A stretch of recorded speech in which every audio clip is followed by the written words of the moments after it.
The sledgehammer crashed through my pool fence at exactly 2:47 p.m. Splinters flying as Vivian Blackwood stood 30 feet away with her phone pressed to her ear, calling the police on me for demolishing my own property.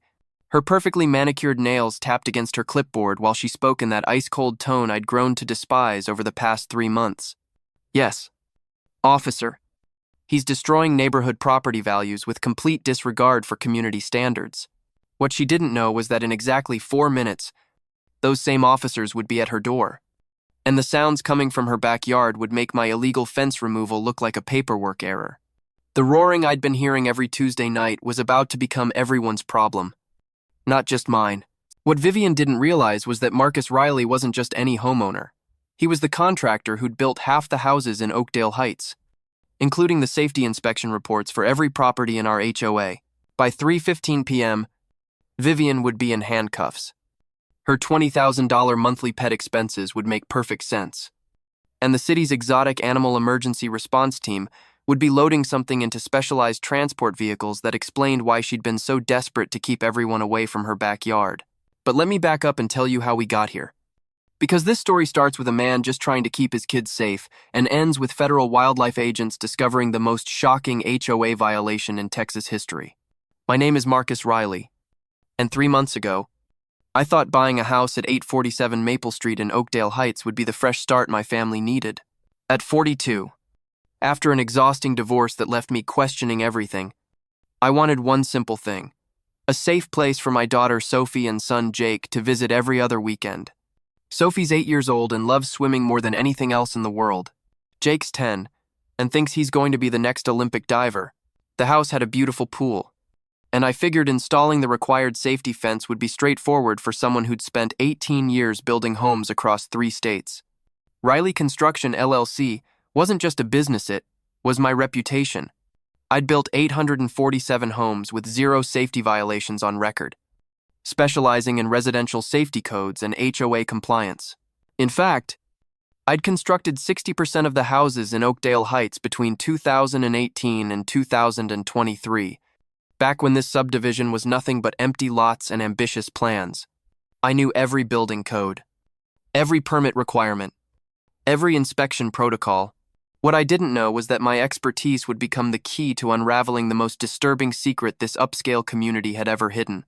Oakdale Heights looked like the American dream: 340 homes averaging $800,000 each, perfectly manicured lawns, and an HOA so strict it made military barracks look casual. Established in 2017, the community prided itself on maintaining property values through rigorous architectural guidelines and weekly inspections. Since 2020, Vivian Blackwood had ruled as board president with an iron fist, treating every homeowner like a potential threat to her vision of suburban perfection. But there were cracks in paradise. Over the past year, several families had quietly sold their homes and moved away after what neighbors whispered were disputes with management. The previous owner of my house, an elderly man named Frank Morrison, had pulled me aside during closing and said something that stuck with me. "Son, just keep your head down and don't ask questions about the noise. Trust me on this one." I should have listened to Frank. Vivian Blackwood lived in the neighborhood's crown jewel, 1247 Oak Ridge Drive, a massive colonial with enough square footage to house 3 families.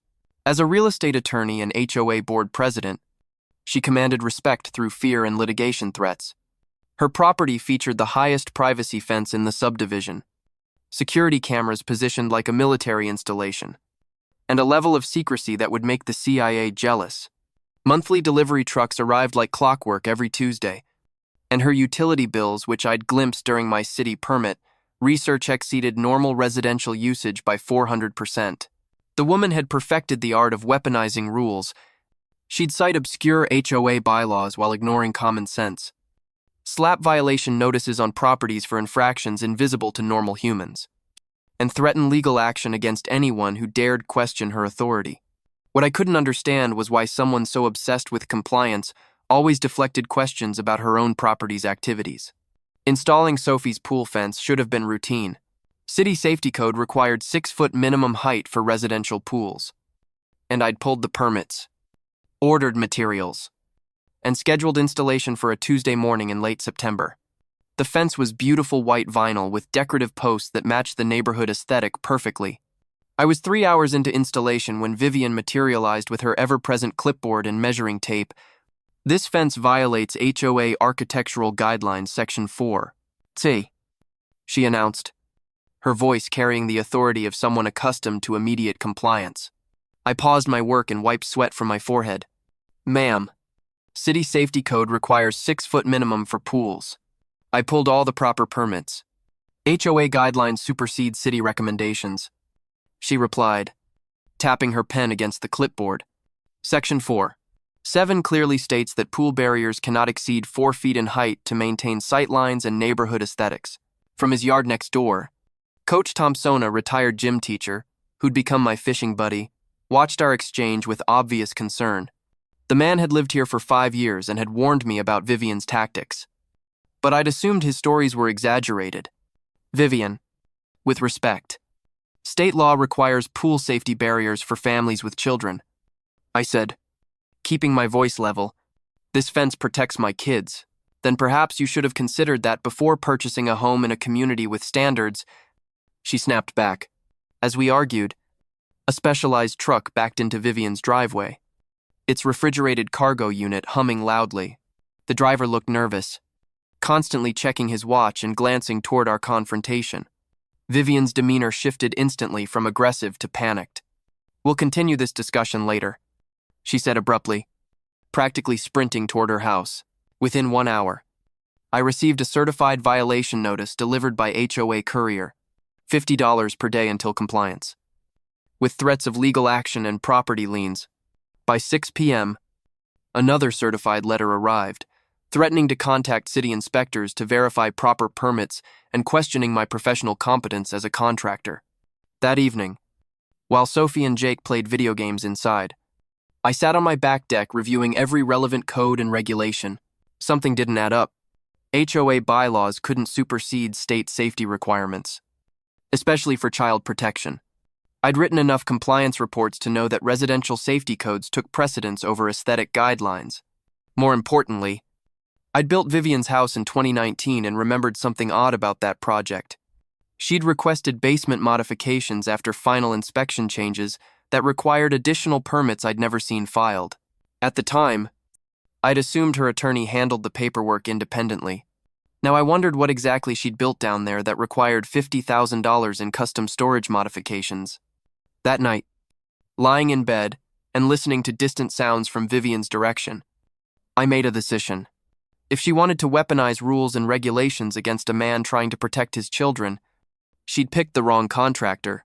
I knew every building code in the state of Texas, every permit requirement, every inspection protocol. More importantly, I had access to construction records going back 7 years and professional relationships with every inspector in the county. Wednesday morning, I called Inspector Rodriguez at the city planning office. We'd worked together on dozens of projects, and he trusted my professional judgment completely. Marcus, good to hear from you, Rodriguez said warmly. What can I do for you? I need to pull some old inspection records and clarify code requirements for a situation in Oakdale Heights. I explained. That HOA giving you trouble? I've had 3 complaints this month about overly aggressive enforcement. What's the issue? After explaining the pool fence dispute, Rodriguez pulled up digital records on his computer. What he found made both of us very concerned. Marcus, your fence meets every safety requirement we have. In fact, it exceeds minimum standards. No HOA can override state-mandated child safety provisions. What about basement modifications at 1247 Oak Ridge Drive? I asked. I did the original construction, but the owner requested changes after final inspection. Rodriguez went quiet for several seconds. That's interesting. I show permit requests for electrical upgrades and ventilation systems, but no final approvals. The applications mentioned climate control for specialty storage, but we never received engineering specifications or final inspection requests. Meaning what? Exactly? Meaning if someone modified that basement without proper permits, they're in violation of state building codes. Electrical work exceeding residential capacity requires commercial-grade permits and inspections. The pieces started falling into place. Vivian's astronomical utility bills, the monthly deliveries, the soundproofing Frank Morrison had mentioned, the mysterious Tuesday night noises that kept neighbors awake. Whatever she was hiding in that basement required serious infrastructure support. That afternoon, Coach Thompson knocked on my door with a concerned expression. "Marcus, I've been thinking about your fence situation," he said, settling into a patio chair. "That woman has driven 3 families out of this neighborhood with her harassment campaigns. The Johnsons, the Williamses, and the Petersons all sold within 6 months of filing complaints against her." "What kind of complaints?" "Noise violation." "Mostly. Said she was running some kind of business out of her house. Thing is, every time someone got close to proving anything, they'd suddenly drop the complaints and move away." Coach Thompson leaned forward conspiratorially. "I'll tell you something else Tuesday nights. Around 10 p.m., there are sounds coming from her property that ain't normal house sounds. Deep, rumbling noises that sound almost like... Like what? This is going to sound crazy. But like large animals. Really large animals." That evening, I drove to the county planning office and requested comprehensive permit records for all of Oakdale Heights. As a licensed contractor with legitimate compliance concerns, I had legal access to construction documentation. What I discovered kept me awake until 3 a.m. Vivian's house showed numerous permit applications over the past 2 years. Electrical upgrades to support commercial-grade HVAC systems. Ventilation modifications requiring industrial air filtration. And plumbing changes for specialized drainage. None of the applications had been completed through final inspection. More concerning, the electrical specifications suggested power requirements consistent with commercial animal facilities I'd built for veterinary clinics. Thursday morning brought another certified letter from Vivian, this time threatening to review all my previous construction work in the neighborhood and file complaints with the state contractor licensing board. She was escalating from harassment to professional destruction, which meant I'd hit a nerve. That's when I called my friend Sarah Mitchell, an attorney who specialized in HOA, disputes and regulatory compliance. After reviewing my documentation, she was furious. "Marcus, this woman is committing textbook harassment. You have grounds for a federal civil rights complaint based on her interference with child safety provisions. But there's something else here that concerns me." "What do you mean?" "These permit applications suggest she's operating some kind of commercial facility in a residential zone. Climate control, specialized drainage, commercial electrical capacity. This looks like someone trying to house large animals without proper licensing." "Large animals? I've seen similar permits for exotic animal facilities. Zoo exhibits, wildlife rehabilitation centers. The infrastructure requirements are very specific." Saturday morning, while Sophie and Jake played in the pool under Coach Thompson's watchful eye, I made phone calls to every professional contact I'd built over 18 years in construction. Inspector Rodriguez agreed to conduct a routine neighborhood compliance check the following Tuesday. Fire Marshal Johnson volunteered to review electrical safety concerns raised by a concerned contractor. Animal control specialist Emma Chen promised to investigate noise disturbance reports that had accumulated in their files. By Monday evening, everything was in place. 3 different agencies would arrive at Vivian's house Tuesday afternoon for coordinated inspections triggered by legitimate safety and compliance concerns. The timing wasn't coincidental. Coach Thompson had confirmed Tuesday.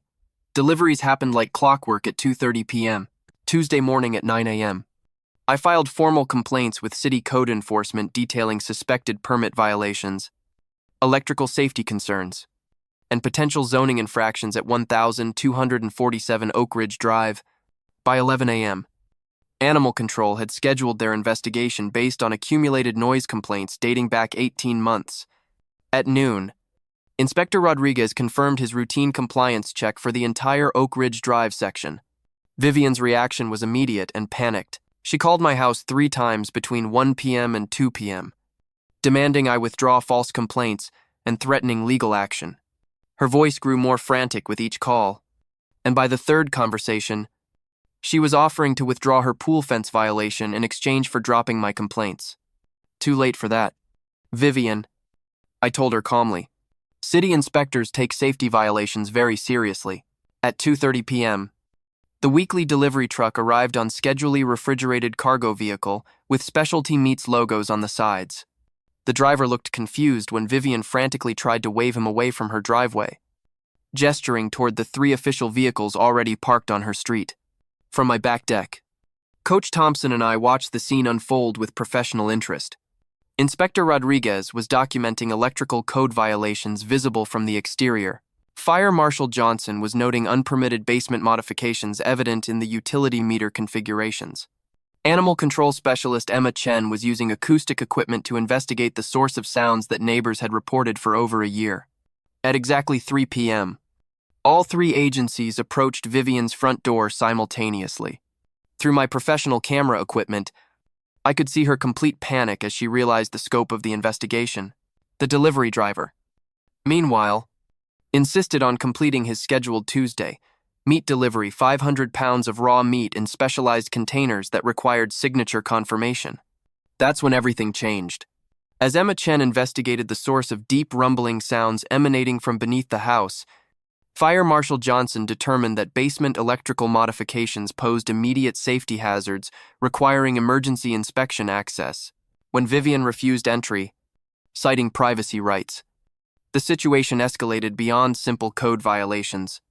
Within 30 minutes, a warrant was obtained for imminent safety hazard inspection.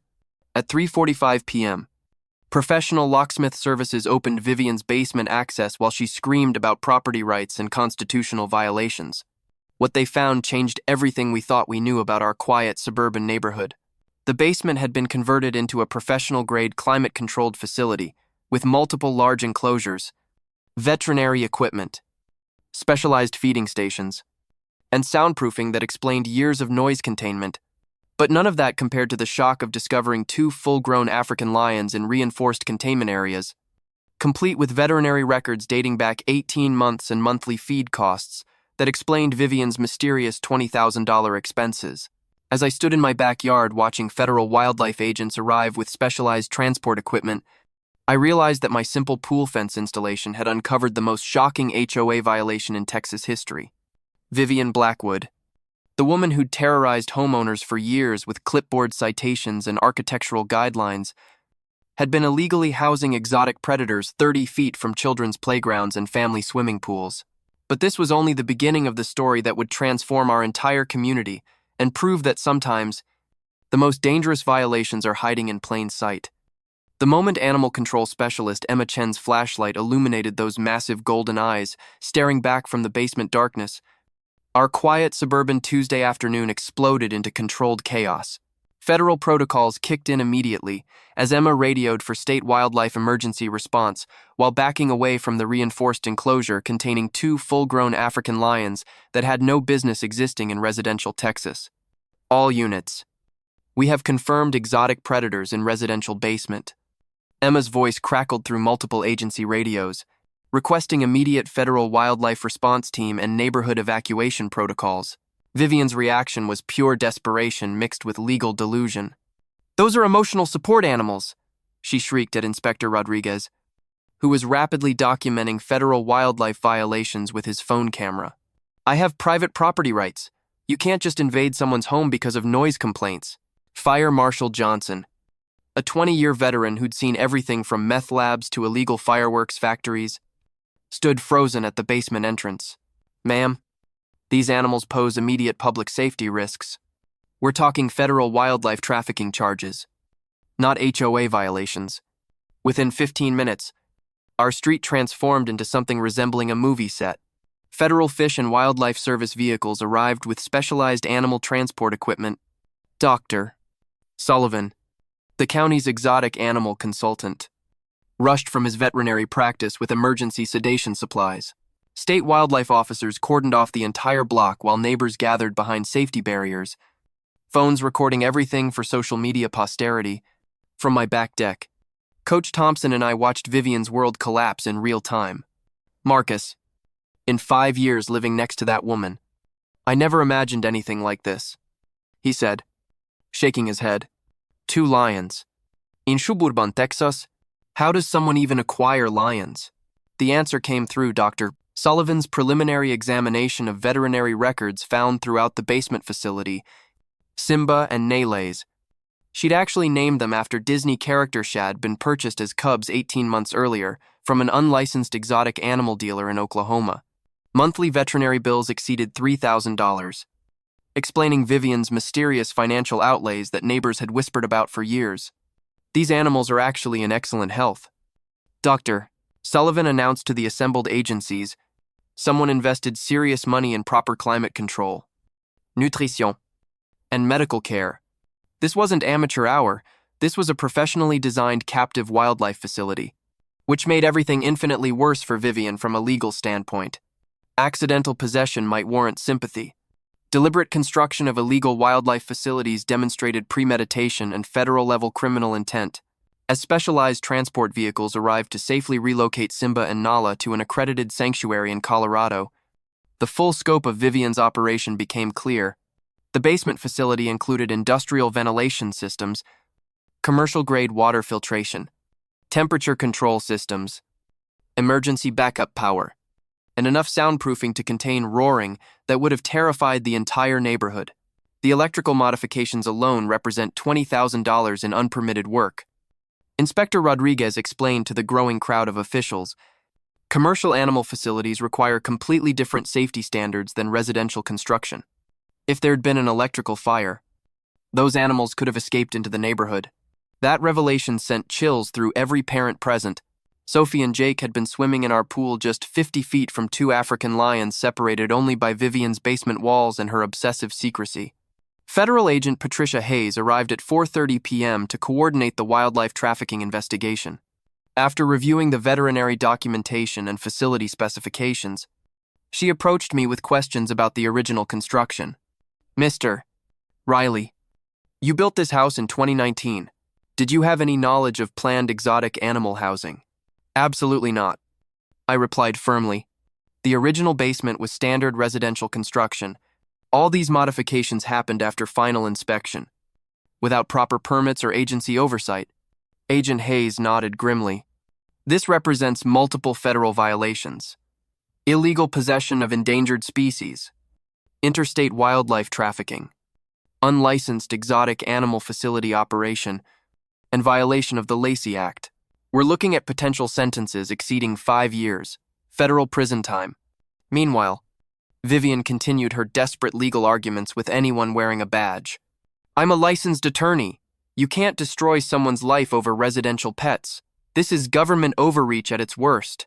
Ma'am, African lions are federally protected wildlife, not residential pets. Agent Hayes responded with professional patience. Your law license should have informed you that exotic animal possession requires federal permits you never obtained.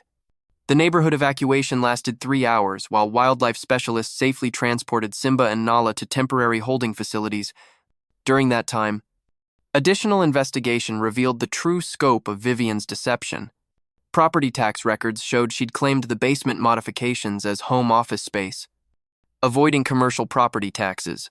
Insurance policies made no mention of exotic animals, meaning her coverage was completely invalid. Most damning. Monthly meat deliveries totaling $20,000 annually had been disguised as specialty dietary requirements for tax purposes. By 6 p.m., with the immediate danger resolved, neighbors began returning to their homes with a completely transformed understanding of their community. The woman who'd terrorized homeowners for years with architectural guideline violations had been housing apex predators that could have killed entire families. Coach Thompson approached me as federal agents finished their preliminary evidence collection. Marcus, I owe you an apology. When you started asking questions about Vivian's complaints, I thought you were just being stubborn about the fence situation. I never imagined you were protecting all of us. The next morning brought local news crews, state wildlife officials, and a community meeting that packed the elementary school auditorium beyond capacity. As the contractor who'd exposed the violations, I found myself reluctantly positioned as the neighborhood hero who'd saved everyone from unimaginable danger. Ladies and gentlemen, announced interim HOA President Janet Pierce. Marcus Riley's professional diligence and commitment to child safety uncovered a situation that could have resulted in tragedy for multiple families.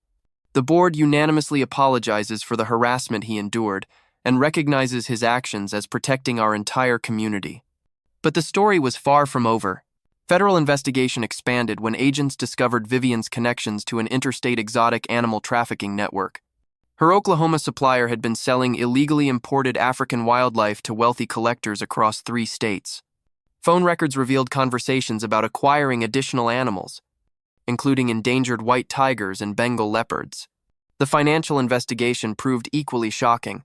Vivian had spent over $200,000 creating her basement zoo, funded through fraudulent insurance claims, inflated legal billing, and embezzlement from HOA emergency funds.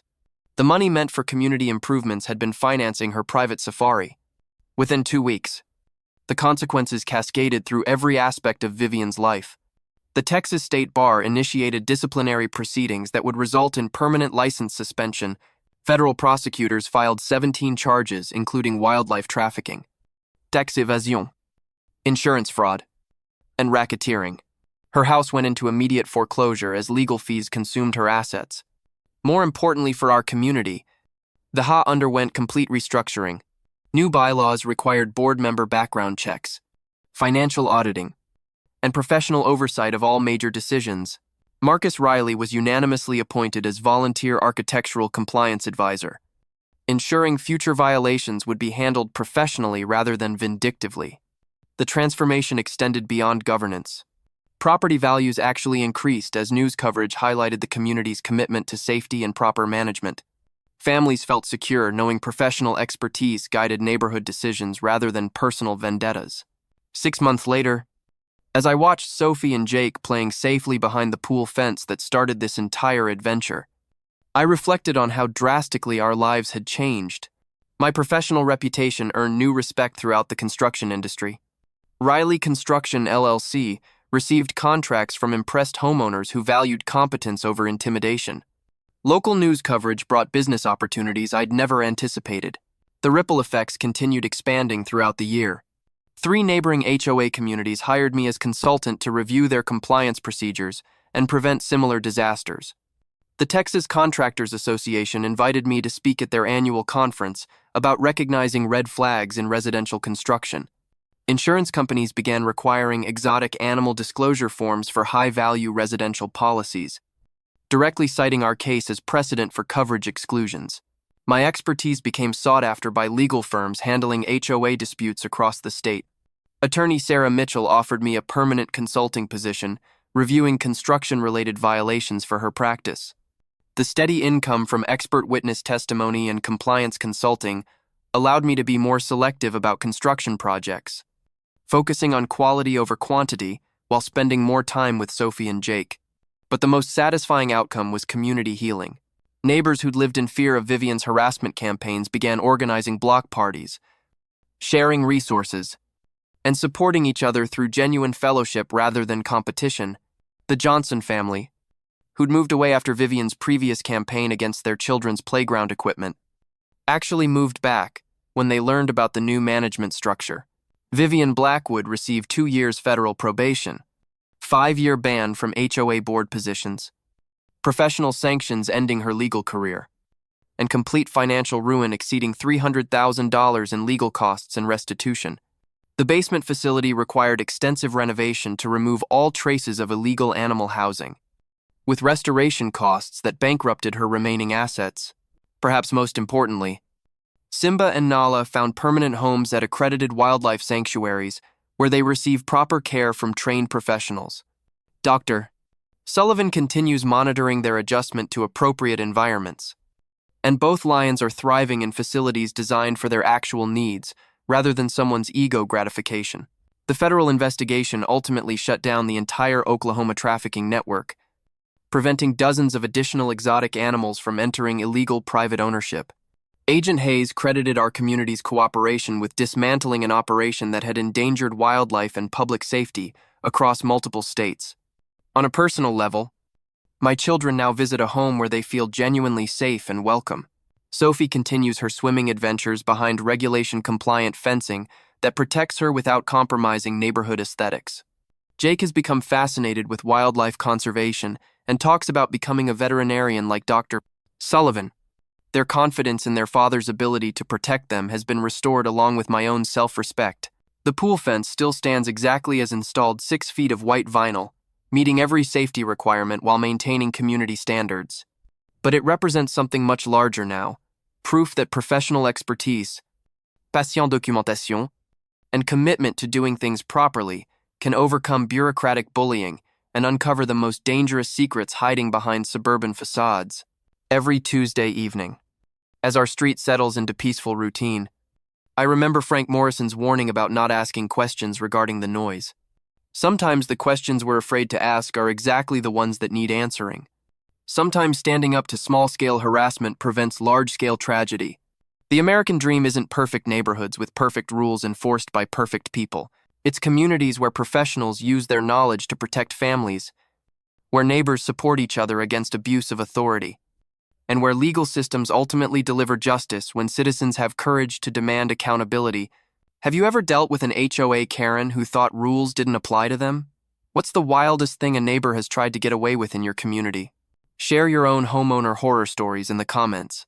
I guarantee none of you expected exotic animals in someone's basement when you clicked on this video. Speaking of neighbors hiding shocking secrets, you won't believe what happened when a restaurant manager discovered her competitor's 5-star rating involved fake health inspections and a very real money laundering operation.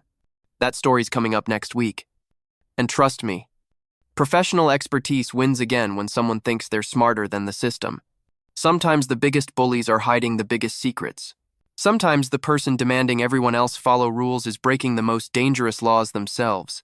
And sometimes, all it takes is one contractor with a clipboard and 18 years of experience to protect an entire community from threats they never knew existed. The lions are safe now. The neighborhood is secure. And my kid's pool fence? Still standing strong. Exactly where it belongs.